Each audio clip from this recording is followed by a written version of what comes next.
The terminal hummed with the dull murmur of departing travelers, the low hum of overhead announcements, the occasional burst of laughter from families clinging to their goodbyes. Monica Bennett moved through the airport like a woman accustomed to being watched but unwilling to be seen. She was dressed sharply, in a tailored navy blazer over a cream blouse, the kind of ensemble that spoke of long hours spent in courtrooms and boardrooms alike. A rolling suitcase trailed behind her, the rhythm of its wheels whispering against the polished floor as she made her way toward Gate 32. There was nothing extraordinary about this flight, just another connection between Washington, D.C., and Los Angeles. Another metal bird destined to cut through the sky. But Monica had learned, long ago, that for people like her, even the most ordinary things could turn into something else entirely. The moment she reached the priority boarding line, she felt it, the hesitation. It was subtle, almost imperceptible, but she had trained herself to catch it. The young woman at the counter glanced up, her smile faltering for a fraction of a second, as though seeing something unexpected. Monica saw the flicker of doubt in her eyes. The split-second assessment: was she in the right line? Was she lost? But just as quickly, the agent reset her face into a carefully practiced expression of professionalism. "First-class boarding?" Monica said smoothly, extending her phone for the agent to scan. A beat, a hesitation that stretched just long enough to be felt. "Of course, Ms. Bennett," the agent said, her fingers hovering over the scanner as if double-checking. "Welcome aboard." Monica inclined her head slightly, offering the woman a polite but knowing smile. A game as old as time. A silent exchange, one that required no words. She moved forward, her back straight, her chin lifted just enough to signal that she had seen it, but not enough to make it an accusation. She had learned the rules. Inside the first-class cabin, the air was cool, crisp, deliberately quiet. The lighting was dimmed just enough to give an illusion of serenity. A refuge for those who could afford to escape the cramped indignities of economy. Plush seats lined the aisle, waiting to cradle their passengers in comfort. Monica settled into her window seat, sighing as she stretched her legs. And then she felt them. The eyes. It started small, a brief glance from the older woman across the aisle. The flicker of discomfort in the man seated 2 rows ahead. A flight attendant who hesitated before offering her a menu. The quiet, whisper thinned out, lingering in the air, as though she had somehow stepped through the wrong door. Monica had lived this moment before, countless times, in hotels and boardrooms and 5-star restaurants where a server's smile felt a little too forced, where a bellhop's hand lingered on a suitcase as if waiting for confirmation that she was, in fact, a guest. These were the unwritten rules of the world. She had fought her way into a world that tolerated her presence but never stopped questioning it. She exhaled through her nose, forcing her body to relax. It was always there, the weight of it, the knowledge that belonging was something she would always have to prove. A soft chime announced the arrival of another passenger. Monica turned, out of habit, and watched as a white-haired man in a tailored gray suit strode into the cabin. He was older, refined, the sort of man who carried the effortless ease of belonging. He barely glanced at his boarding pass before a flight attendant, Naomi, Monica noted, rushed to greet him. "Welcome back, Mr. Caldwell," Naomi said warmly, reaching for his coat with an almost reverential grace. Caldwell offered her a nod, sliding into his seat with practiced nonchalance. Monica didn't miss the contrast. No one had greeted her that way. No one had rushed to make her comfortable. She had been acknowledged, certainly, but not welcomed. She turned back to her window, her jaw tightening. The flight hadn't even left the ground. And already, the air was thick with something unspoken. A few moments later, the final boarding announcement crackled over the speakers. Passengers shuffled to their seats. The attendants moved briskly down the aisle, securing the cabin for takeoff. Then, a voice. "Excuse me." Monica blinked, turning her head just as a middle-aged white woman with frosted blonde hair leaned into her row. She was dressed expensively but casually, pearl earrings, a crisp white blouse, the kind of outfit that said old money without trying too hard. The woman's lips curved into something that was meant to be a smile, but her eyes were assessing. "I was just wondering, are you sure you're in the right seat?" The question was asked softly, almost conspiratorially, as if the woman was doing Monica a favor by pointing out a possible mistake. A familiar heat crept up Monica's neck. A part of her wanted to laugh at the predictability of it all. She could have chosen to ignore it. She could have let it slide. Let the woman's doubt hang in the air unchallenged. But something in Monica resisted. Maybe it was exhaustion. Maybe it was the accumulation of too many moments like this. Or maybe it was just the sheer audacity of the question. So she smiled. A slow, deliberate smile. "I'm exactly where I'm supposed to be," she said, her voice smooth as glass. The woman hesitated. Monica watched the flicker of uncertainty cross her face. Saw the wheels turning. Was it worth pressing further? Would it be rude to insist? Had she made a mistake? Finally, the woman let out a soft, uncomfortable laugh. "Oh, of course," she murmured, straightening. You know how airlines are with their mix-ups these days." "Of course," Monica echoed, tilting her head slightly. "Mistakes happen." The woman lingered for a second longer. Then, as if sensing she had lost some unspoken battle, turned and shuffled back to her own seat. Monica exhaled slowly, turning toward the window. The engines roared to life. The plane rumbled forward, preparing for takeoff. She braced herself, because she knew this was only the beginning. The plane lifted off, its engines humming steadily as the city below shrank into a blur of distant lights. Monica Bennett exhaled slowly, pressing her head against the cool leather of her first-class seat. The ascent always carried a strange kind of peace, the weightless feeling of being untethered, of escaping the world below. Even if only for a few hours. But peace was an illusion. She could feel it in the way the silence stretched too long. Too deliberately, not the kind of quiet that came from comfort but the kind that came from restraint. A waiting room silence. A courthouse silence. The silence of a room full of people too polite to say what they were thinking. She could feel it in the way the air itself seemed to change. Thickening with an unspoken message. A flight attendant, Naomi Henderson, made her way down the aisle. Her presence measured, her movements fluid. She greeted passengers with effortless warmth. A carefully practiced ease that had been sharpened through years of knowing exactly who expected what. When she reached Monica's row, however, the rhythm broke. "Would you like something to drink?" Naomi asked. Her voice clipped, professional, but missing the softness she had given others. Monica glanced at the menu, not missing the way Naomi's gaze flicked, briefly, toward the empty seat beside her as if double-checking that Monica really belonged there. "I'll have a glass of champagne," Monica said, her tone even. Naomi hesitated. It was brief, a flicker of something in her expression, gone almost as soon as it appeared, but Monica caught it. "I'm sorry, ma'am, but we're only serving champagne after takeoff," Naomi said, her lips curving into a polite but firm smile. Monica's gaze didn't waver. "We're at cruising altitude." Naomi blinked, then recovered quickly. "Ah, yes," she murmured. "I'll bring that right out." She moved swiftly toward the galley. But Monica knew that hesitation, knew that pause. She had seen it before. In finer restaurants where servers second-guessed offering her the wine menu. In department stores where clerks hesitated before asking, "Can I help you?" Not because they wanted to, but because they wanted to know if she belonged there at all. It was not about a drink. It never was. It was about doubt, about permission, about an unspoken contract that dictated who was entitled to comfort and who was simply occupying space. Monica turned her head slightly, catching a glimpse of the woman across the aisle, the same one who had questioned her seat earlier. She was watching again, this time not bothering to hide it. The champagne arrived minutes later, placed in front of Monica with a careful, too practiced grace. Naomi's face betrayed nothing now. The script had been rewritten, Monica had pushed back. And so now the service would follow the letter of the rule, even if the spirit of it had been broken long before.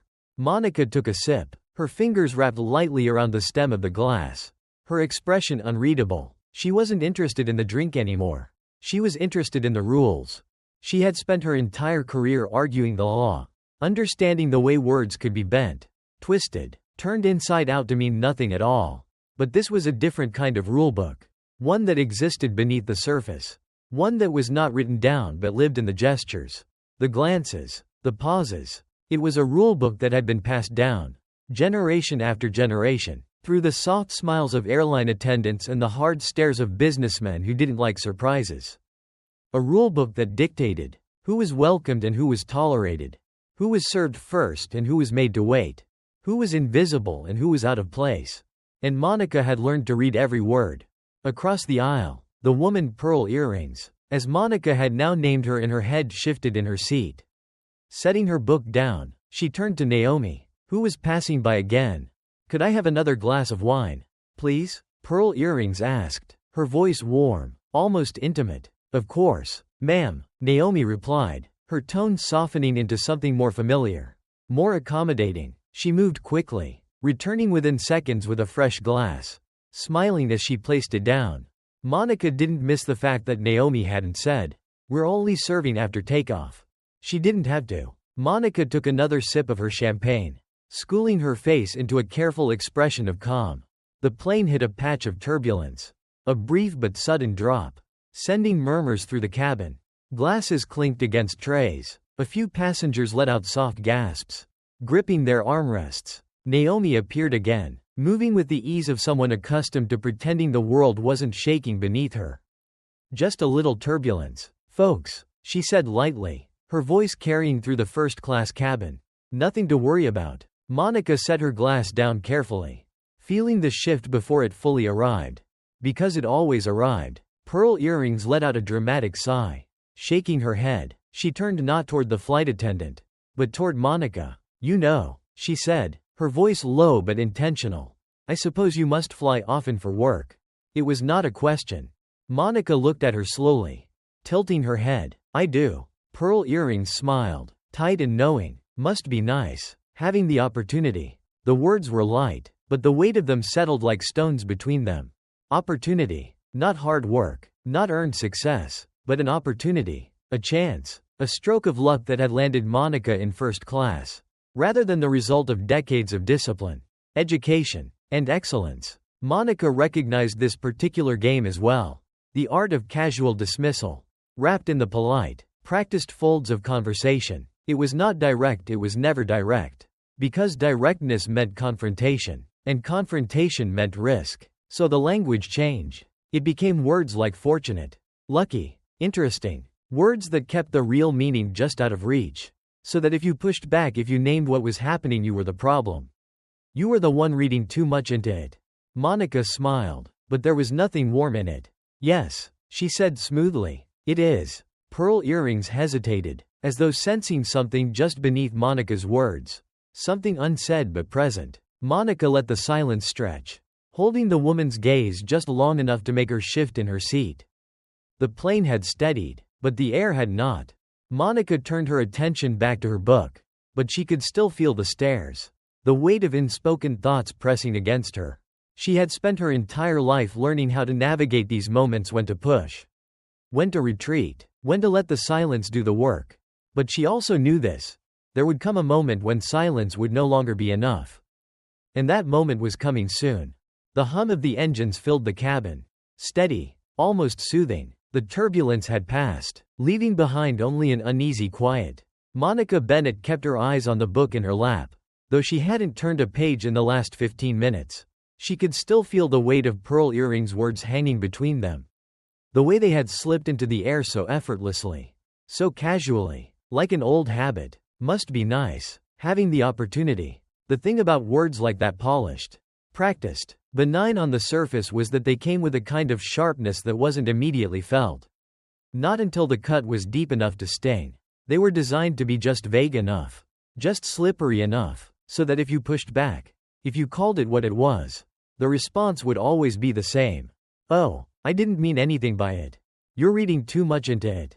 Don't be so sensitive." Monica had spent a lifetime hearing words like that. She knew the script. The woman across the aisle shifted in her seat, glancing over again, but Monica didn't look up. Instead, she reached for her glass of champagne, lifting it slowly, deliberately. She wasn't about to offer this woman the satisfaction of a reaction. Not yet. A few rows ahead, a flight attendant moved through the aisle with practiced ease, handing out menus for the in-flight meal. Monica watched as she approached Naomi Henderson again, the same woman who had hesitated before offering her champagne. When Naomi reached Monica's row, she handed a menu to the man seated beside her first. He barely acknowledged her before flipping it open. Already uninterested, Monica waited for the moment that always came next. Naomi hesitated again, her fingers brushing against the remaining menu in her hand as if suddenly unsure of what to do with it. Her eyes flicked to Monica. Then away. A brief, almost imperceptible moment of indecision. Then she smiled, that same tight, professional smile Monica had seen before. "Would you like a menu, ma'am?" Naomi asked, her voice even, polite. Monica let the silence stretch. Just for a moment. Let Naomi feel the pause. The scrutiny. "Yes," she said finally, taking the menu with a slow, measured movement. Naomi gave a quick nod and turned away. Monica let out a small breath, unfolding the menu in her lap. She already knew what had happened. The hesitation, the flicker of doubt, that tiny, unconscious moment of resistance before offering her the same service everyone else received. It wasn't an overt thing. It was never overt. It was the kind of thing that would make people say she was imagining it. But she wasn't imagining it. She had seen it before, lived it before, felt it pressed into the fabric of her life so many times that it had become a kind of second language. She scanned the menu absently, her appetite gone. Across the aisle, Pearl Earrings was talking to the man beside her now, her voice just low enough to make it seem like she wasn't trying to be overheard. "You know," she said, tilting her head slightly, "things just feel different these days." The man beside her, an older gentleman in a gray suit, gave a small nod, turning slightly in his seat. "I know what you mean," he murmured. "The world's changed a lot." Monica didn't have to look up to know exactly what kind of conversation this was. It was a conversation in code. A conversation about how things used to be before people like her started sitting in first class. Before the balance shifted. Before certain folks had to adjust to the reality that the world was no longer only theirs to command. "I mean, I don't mind change," Pearl Earrings continued, her voice carrying just enough to make sure Monica heard. "I just think some people push too hard. Too fast. You know?" A pause. "Some people think they deserve things just because." Monica's fingers tightened slightly around the edges of the menu. There it was. She had waited for it. Expected it. And now, here it was. She could have ignored it. She had done so before. So many times. In places where the battle wasn't worth the energy. But today, she felt something different. A slow, rising heat. A quiet refusal. She folded the menu, placed it neatly on her tray table, and turned her head not sharply, not confrontationally, but with purpose. Pearl Earrings noticed. She felt Monica looking at her. But instead of shrinking away, she held her ground. And that was the difference. That was always the difference. People like Pearl Earrings liked to speak in whispers. In code. In language that could be explained away. But they didn't like being seen. Monica leaned back slightly, her voice calm, controlled. "Some people do," she said, her tone smooth as glass. "Some people think they deserve things just because." She let the words settle. Let them hang in the air like the low rumble of a storm in the distance. Pearl Earrings hesitated. She understood. She had just become the subject of her own conversation. The older man beside her cleared his throat and shifted in his seat. Looking away, Pearl Earrings gave a thin, uneasy smile, her fingers gripping her wineglass a little tighter. The moment had shifted. The air had changed. It wasn't long before the flight attendants returned, rolling their carts through the aisles, preparing to serve the meal. Naomi appeared again, stopping at the row ahead of Monica first. "Sir, would you prefer the filet mignon or the herb-roasted chicken?" The man in front of her murmured his choice. And Naomi nodded. Moving down the aisle, she reached Monica's row. But this time, she didn't ask. She simply placed a small tray in front of her without a word. Without a choice. Monica looked down at it. A fruit cup. A damn fruit cup. Not the filet. Not the chicken. A fruit cup. Slowly, Monica exhaled through her nose. She didn't react right away. She let the silence sit. Let Naomi feel it. Then, calmly, deliberately, she pressed the call button. Naomi hesitated before stepping forward again, her expression unreadable. "Yes, ma'am?" she asked, her voice cautious. Monica tilted her head, looking at the tray, then back at Naomi. "I seem to have received the wrong meal," she said smoothly. Naomi's fingers twitched slightly. "Oh, we must be out of the other options." A pause. A breath. Then Monica smiled, the kind of smile that didn't reach the eyes. "That's interesting," she said, "because I watched you serve everyone else." Naomi didn't move. Monica didn't blink. Pearl earrings shifted uncomfortably across the aisle. "I'd like to speak to the purser," Monica said finally. Naomi swallowed. She knew. She knew this wasn't just about a meal. This was about a rule that had just been broken. And Monica Bennett had spent her entire life learning how to fight back. The air in the cabin had changed. Not in the way air shifts when the plane hits turbulence. Not in the way a cold draft creeps in from an overhead vent. No, this was different. This was heavier. Thick with something unspoken yet undeniable. Monica Bennett sat still, her face composed, her hands lightly resting on the armrests of her first-class seat. She could feel it, the weight of the moment pressing down on her. The quiet ripple she had just sent through the room. The call button above her seat still glowed. An unanswered summons hanging in the air. Naomi, the flight attendant, lingered a second too long. She didn't move, didn't speak. She had expected Monica to let it go. Because that was how the game was supposed to be played.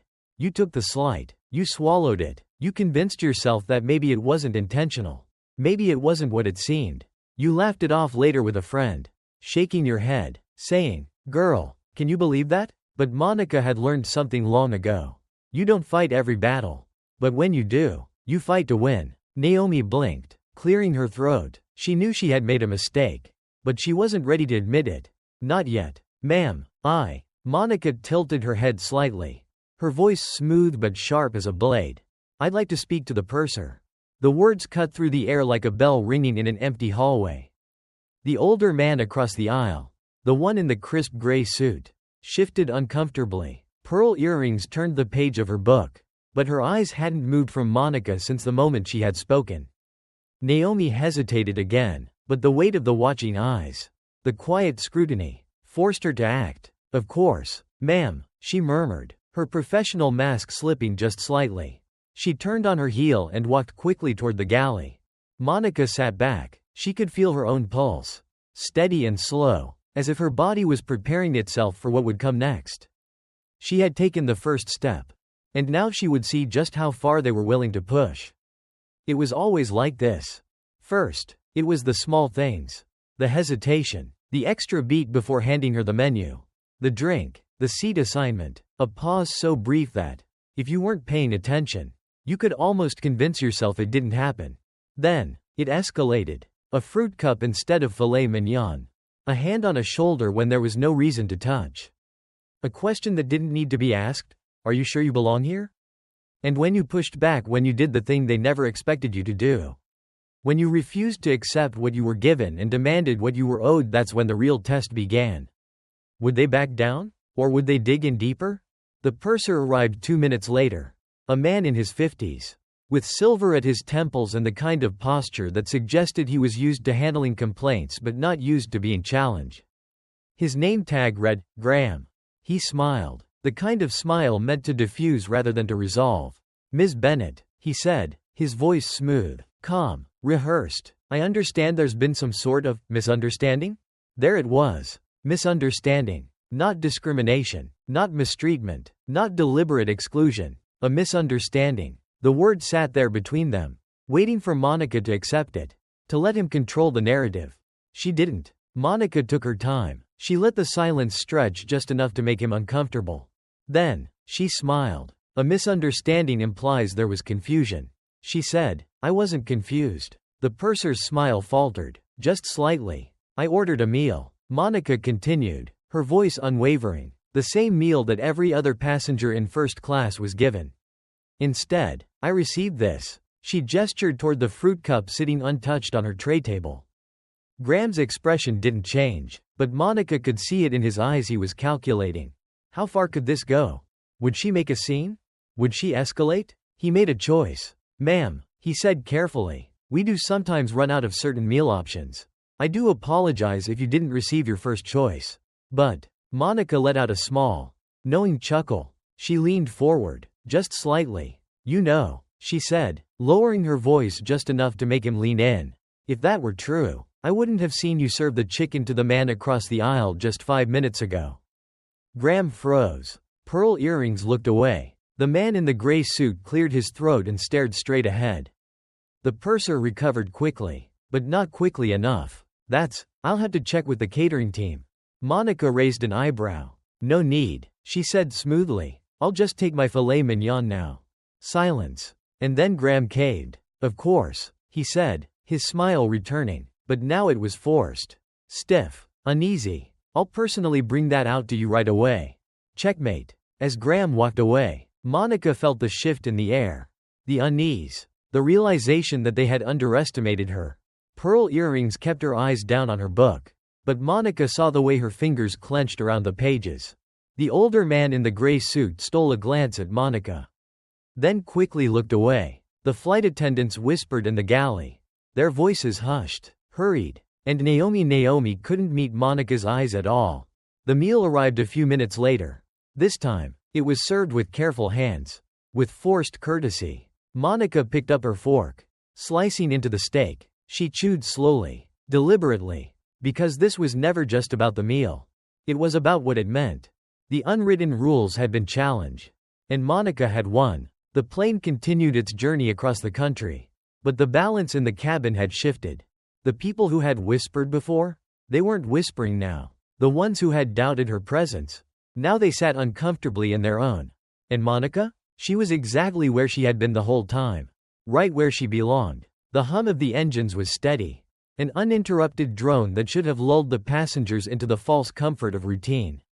But there was no comfort here. Not anymore. The air in first class had thickened, turning from an unspoken but manageable discomfort into something far heavier. It was no longer just invisible rules and silent hesitations, it was something electric. Charged, waiting to break. Monica Bennett sat still, her knife scraping lightly against the fine porcelain plate as she cut through her steak. The sound was small, insignificant against the backdrop of whispered conversations and the clinking of glasses. But it carried weight. It was a reminder. She had won and everyone in the cabin knew it. But victories like this never came without consequence. She could feel them watching. The ones who had doubted her. The ones who had assumed she was in the wrong seat. The ones who had been content when she was made to wait. When she was meant to accept less. She had broken the balance. And now, they were waiting for her to break next.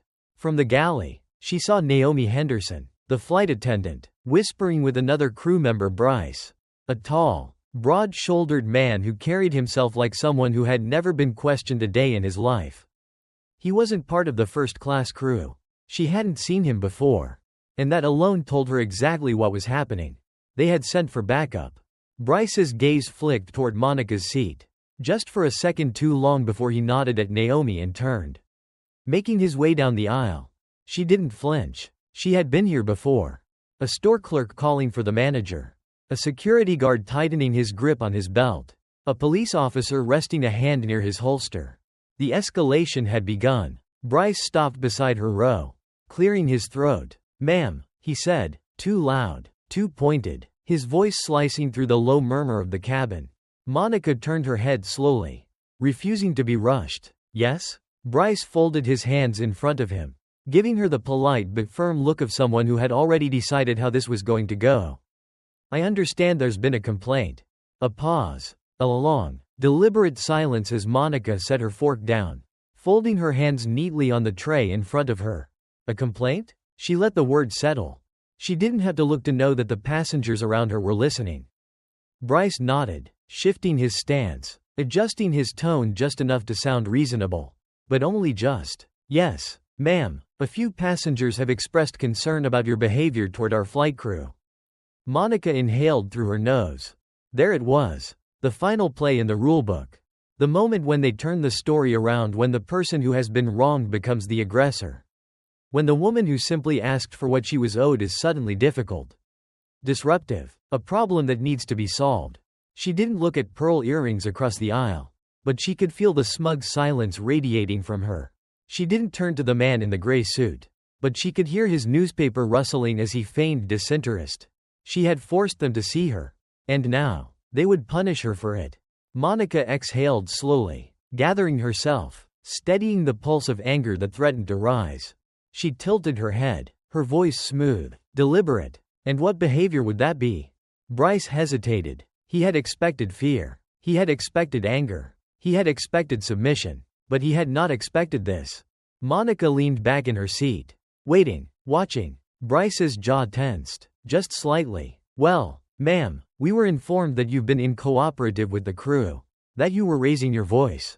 Making demands. Raising my voice? She repeated, arching a brow. Bryce nodded, clearly waiting for her to stumble.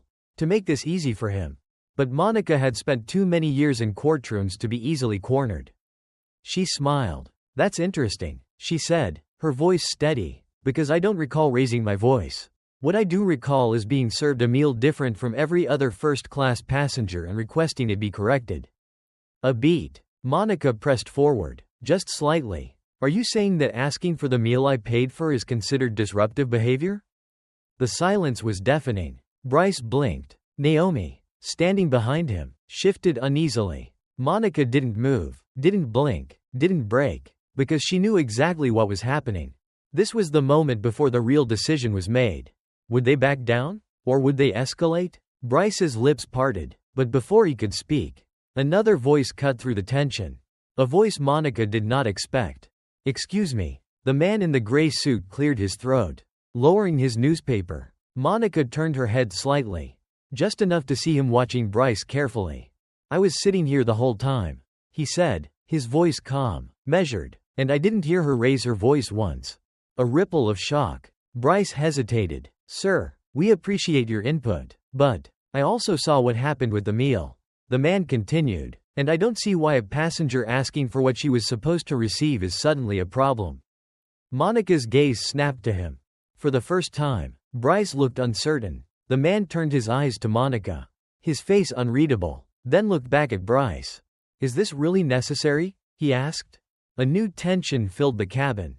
Not the old kind, the kind Monica had felt from the moment she boarded. This was different. This was shame. This was exposure. Naomi took a small step back. Bryce adjusted his stance, and Monica waited. Bryce sighed, running a hand over his chin. Apologies, ma'am, he said finally, his voice tight, clipped. We just wanted to make sure everything was okay. Monica tilted her head. Everything is just fine, she said smoothly. Bryce nodded stiffly, turned on his heel, and walked away. Monica felt the moment release. The cabin breathing again. The man in the gray suit lifted his newspaper. Pearl earrings shifted in her seat. But this time, she didn't look at Monica. And Monica? She took a slow sip of her champagne. Because she already knew this fight wasn't over. Not today. Not tomorrow. Not ever. But she had won this round. And sometimes, that was enough. The plane soared at 35,000 feet. Steady and unshaken. But inside first class, the air was anything but still. Tension hummed beneath the surface. Thick and cloying, like a storm brewing on the horizon. The kind you could smell before you could see. The kind you felt in your bones. Monica Bennett sat composed, her back straight, her fingers lightly tapping against the edge of her tray table. She had won the last round. But there was no satisfaction in it, only the quiet, simmering knowledge that something else was coming. It always did. She could feel the eyes still on her. Pearl earrings hadn't spoken a word since Bryce had walked away. But her silence was a weapon all its own. She had lost her moment. Lost her subtle, well-placed control over the social order of the cabin. And that kind of loss was not something people like her took lightly. Monica glanced sideways, watching as Naomi, the flight attendant who had hesitated, who had made a choice, moved stiffly through the cabin. Her professionalism now a thin, fragile shell. Naomi had seen the shift. Felt the unraveling of something she had counted on. Monica had changed the rules. And now, they all had to reckon with that. The flight continued, the hours slipping by, the tension never fully dissipating. And then, the second wave hit. Naomi returned, her voice tight but even, her eyes trained on the tray in her hands. Would you care for dessert, Miss Bennett? A simple question, but the moment was heavy with meaning. Because Naomi had just reached a crossroads. This was her attempt at rebalancing things. At smoothing over the damage that had been done. If Monica took the dessert, if she played along, then everything could return to its rightful order. The discomfort of the past hour could be rewritten as just a misunderstanding. A mistake. But Monica was not here to rewrite history. She looked up, locking eyes with Naomi. I assume I'll be given the same options as the other first-class passengers? She asked. Her voice quiet, measured. Naomi hesitated. Another pause. Another crack. Of course, Naomi said, but the words rang hollow, stretched thin over something unsaid. Monica didn't smile. She didn't offer any relief. I'll have the chocolate mousse, she said simply. Naomi nodded too quickly, turned too fast, a clear, almost desperate attempt to escape the moment. And Monica knew, she had not been meant to push this far. She was not supposed to still be sitting here, unshaken, unmoved. The thin veil of civility had ripped at the edges. And someone somewhere would make sure she paid for it. It came suddenly. A sharp, authoritative voice over the intercom, breaking through the hush of the first-class cabin. Ladies and gentlemen, this is the captain speaking. We will be experiencing some turbulence over the next several minutes. Please remain seated and fasten your seatbelts. Cabin crew, please secure the cabin. Monica barely had time to process the announcement before Naomi returned, this time with an unexpected companion, the purser. Graham. A forced smile stretched across his face. Ms. Bennett, he said smoothly, I'm afraid I'll need to see your identification. Monica froze, not because she was surprised, but because it was happening faster than she had anticipated. She blinked, tilting her head. My identification? She echoed. Graham nodded as if it were the most reasonable request in the world. We're conducting a standard security check, he said. Randomly selected passengers are asked to verify their identities. Monica let out a small, breathless chuckle, because now they weren't even trying to be subtle. She looked around the cabin, taking in the faces of every other first-class passenger. None of them were fumbling for their wallets. None of them were being asked to confirm their existence at 35,000 feet. And she was not naive enough to believe in coincidence. She folded her hands in her lap. And which other passengers have been randomly selected? She asked, her voice steady. Graham didn't blink. Ma'am, I'll need to see your ID. Monica stared at him for a long moment. And then, deliberately, she reached into her bag. But instead of pulling out her driver's license, she pulled out something else, her Supreme Court ID. She watched as Graham's breath caught. Just slightly. She saw the ripple of unease. The way his polished, professional demeanor cracked for just a second before he recovered. She held the ID between her fingers, letting the gold lettering catch the dim cabin light. Is this sufficient? Silence. A sharp, cutting silence. Bryce, the enforcer, had returned just in time to see the moment unravel. Naomi's breath hitched, her posture stiff with realization. And pearl earrings? She turned her face away, pretending not to see. Graham cleared his throat. Yes, he said finally. That will do. He nodded to Naomi, who looked visibly shaken now, and then turned on his heel. It was over, and Monica had won again. The turbulence never came. The plane remained steady, sailing through the sky as if nothing had happened at all. The storm had not been in the sky, it had been inside the cabin. And now, the air was different. They had tried. They had failed. And now, they had to live with that. Monica leaned back in her seat, her hands relaxing at her sides. She took a slow sip of water, her face expressionless. She had spent her entire life preparing for moments like this. And they had spent their entire lives underestimating women like her. But now, they knew. They all knew. The plane cut through the sky with the kind of smoothness that should have signaled ease. Tranquility. But inside the first-class cabin, there was no such thing. There was only the weight of what had just happened, an invisible force pressing down on every passenger, stretching itself across the rows, creeping into the nervous glances, the clenched jaws, the stiffness in Naomi's shoulders, in Bryce's forced stillness, in the way Graham had practically fled. And yet, no one spoke. That was the thing about moments like these. They never wanted to talk about it afterward. They wanted to erase it, pretend it had not happened, pretend they had not lost. But Monica Bennett would not let them forget. She sat exactly where she had been sitting the whole time. Calm, poised, untouched. Yet, beneath that stillness, beneath the veneer of control, she could feel it, the quiet rage pooling in her blood, burning beneath her skin, because she had been here before. Too many times. And she knew that power did not take kindly to being challenged. It started with a whisper. Not a loud, obvious one, but the kind of whisper that carries. The kind that is meant to reach the right ears. Pearl earrings had leaned in toward her seatmate, her voice just low enough to feign discretion, just loud enough to ensure Monica could hear. Some people just always have to make a scene. she murmured. The man beside her nodded. Stiffly. The agreement of someone who didn't want trouble but also didn't want to be seen standing on the wrong side of the moment. Monica didn't turn her head. She didn't need to. She had heard it before. In different forms. In different places. Wrapped in different words. It was the same sentiment in every courtroom where she had spoken too firmly. Every meeting where she had dared to contradict the wrong person. Every dinner party where she had been too certain. Too unyielding. You're making too much of it. It's not that serious. If you'd just been nicer about it. But the most dangerous one, the one that had been used to justify every injustice.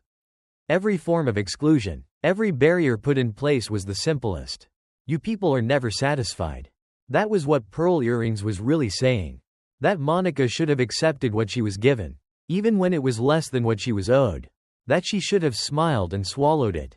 Just as so many before her had done. But Pearl Earrings did not understand women like Monica. Because Monica had not clawed her way through law school. Had not fought her way into the highest courtrooms in the country. Had not spent her life navigating the sharp edges of white politeness. Of unspoken condescension. Just to bow her head at 35,000 feet. So Monica did what she had always done. She let them talk. And she waited. Because the real moment, the moment that would break everything wide open, was coming. It came suddenly. Like a crack in glass. A sharp, metallic voice over the intercom. Ladies and gentlemen, we are beginning our descent into Los Angeles International Airport. Cabin crew, please prepare for landing. But the flight attendants did not move immediately. Because something was still unresolved. Monica could feel it. See it in the way Naomi hesitated before stepping toward her. In the way Bryce still lingered in the galley. As if waiting for an opening. And then it happened. A shadow, large and looming, fell across her seat. Bryce. Standing there, his stance squared, his expression carefully blank. "Ms. Bennett," he said, his voice still carrying that forced politeness. That thin veil that was about to tear straight down the middle. Monica closed her book slowly. Looking up at him with an expression that did not waver. "Yes?" Bryce shifted slightly, adjusting the cuffs of his uniform. "I need to ask you to stay seated after we land," he said. A beat. A long, measured pause as Monica let the words settle. And then she smiled. It was not a smile of amusement. It was a smile of recognition. Because she had seen this play out before. Because she knew exactly what this was. A final attempt at reasserting control. A warning. A reminder that just because she had won the battle, the war was still theirs to dictate. Monica exhaled softly, her hands resting lightly on the armrests of her seat. And why is that? Bryce didn't flinch. He had been trained for moments like these. For passengers who did not comply. For situations that needed to be de-escalated with the cold efficiency of policy. "There was a complaint," he said, his voice clipped. "Neutral. It's standard protocol." Monica tilted her head. "A complaint," she echoed. "Filed by whom?" Bryce didn't answer right away. Because there was no official complaint. There was only the unspoken rule that she had broken. The invisible line she had crossed. But now she was demanding to see it in writing. Now, she was holding them accountable for their own playbook. "Ms. Bennett," Bryce said again, "I just need you to stay seated when the other passengers deplane." And then the final, damning mistake. Pearl Earrings smiled. A small, knowing thing. A flicker of triumph. And in that instant, Monica knew everything she needed to know. She had been waiting for this moment. Because now, the game was over. Now, they had made it clear. This was not about security. This was not about protocol. This was punishment. This was a warning to every other black passenger who dared to ask for what they had paid for. And Monica Bennett, attorney, litigator, woman who had stood before the highest court in the land and fought for justice with words sharper than any blade, had no intention of letting them win. So she did what they least expected. She laughed. She folded her arms, tilted her head back slightly, and laughed, a soft, knowing sound that sent a ripple through the cabin. She saw Bryce's discomfort, saw Naomi stiffen, saw Pearl Earrings' smirk flicker into uncertainty. Because they were losing control of the story. And Monica? She was about to write the ending herself. The descent had begun. Outside the cabin windows, the city of Los Angeles stretched beneath them. A vast sprawl of shimmering lights and winding highways. The plane cut through the last stretch of sky, preparing to land, but inside first class, The real descent was already happening. The air had changed again, but now it was charged. Electric. Something was about to break. Bryce stood firm beside Monica's seat. His voice clipped. Neutral. Too neutral. Ms. Bennett, I need you to remain seated when we land. That was all he said. That was all he had to say. Monica let out a slow breath, forcing herself to remain still. Steady. This was it. This was what always came next when the script had fallen apart. When they had lost control of the narrative. When there was nothing left but force. And she knew exactly what they wanted. They wanted her angry. They wanted her rattled. They wanted her to stand. To raise her voice. To become the story they were trying to tell about her. Incooperative passenger. Disturbance in first class. A woman who simply wouldn't comply. She could see pearl earrings shift in her seat, watching with barely concealed anticipation. The smug tilt of her chin suggesting she had known this was coming all along. She could hear the murmurs from the other passengers. The whispers meant to feel like background noise, but were, in fact, sharp as knives. She should just listen. They wouldn't be asking if she hadn't done something wrong. Why do they always have to make a scene? But Monica did not move.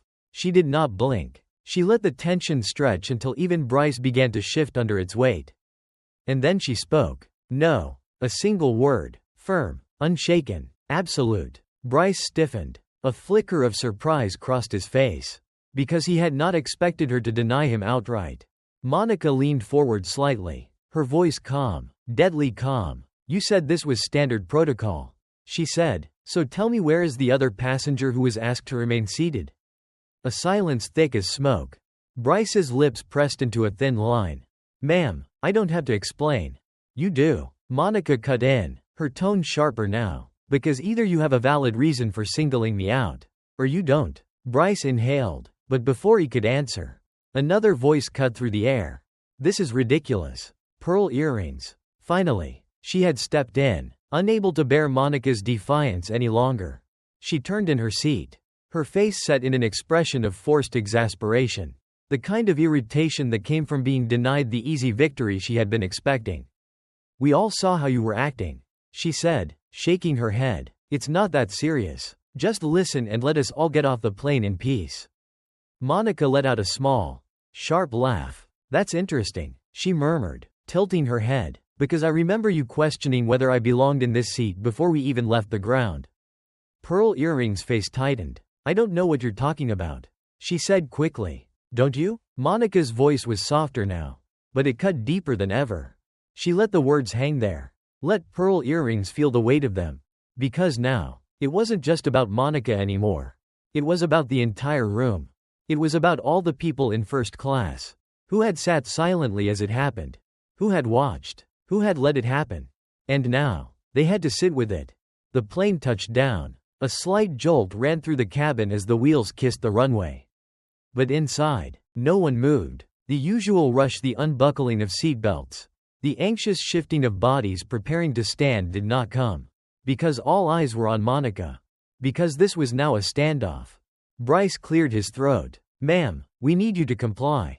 Or what? Monica interrupted, her voice steady, lethal. She turned her head slightly, gesturing toward the other passengers. Or you'll have me escorted off the plane? She asked, raising a brow. A first-class passenger, who has followed every rule, complied with every request, except for the one that singles her out? She let the words land. And then she went in for the final blow. Go ahead, she said, leaning back in her seat, completely at ease. Call security. A ripple of unease spread through the room. Because now, Bryce was trapped. Because now, everyone would have to watch as he tried to justify dragging a black woman off a plane for nothing. Because now, he had to ask himself if this job, if this moment, was worth what would come next. Monica folded her hands in her lap, her expression unreadable. She saw the flicker of hesitation in Bryce's eyes. She heard the shift in Naomi's breath, the realization creeping in, and then, it happened. Bryce stepped back. It was slight, barely noticeable, but it was enough. It was the first sign of retreat. A moment later, Graham, the purser, appeared. His face tight with forced diplomacy. Ms. Bennett, he said smoothly, trying to reset the room. There's been a misunderstanding. Monica exhaled slowly. letting her gaze drift across the cabin before she met his eyes. "I imagine there has," she said. Graham cleared his throat, nodded slightly, then turned to Bryce. "Let's allow Ms. Bennett to disembark with the other passengers."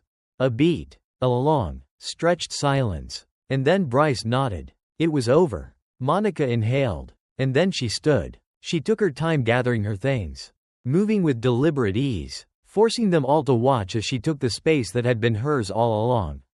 She could feel the eyes on her. But they were different now. Some were ashamed, some were furious, and some were afraid, because now, they knew. Now, they all knew. She walked toward the exit, her heels clicking against the floor, her steps smooth, steady, unhurried, and just before she left the cabin, she turned, looked pearl earrings in the eyes, and smiled. Not a friendly smile, not a forgiving one, but the kind of smile that said everything she didn't need to say. And then, she walked away.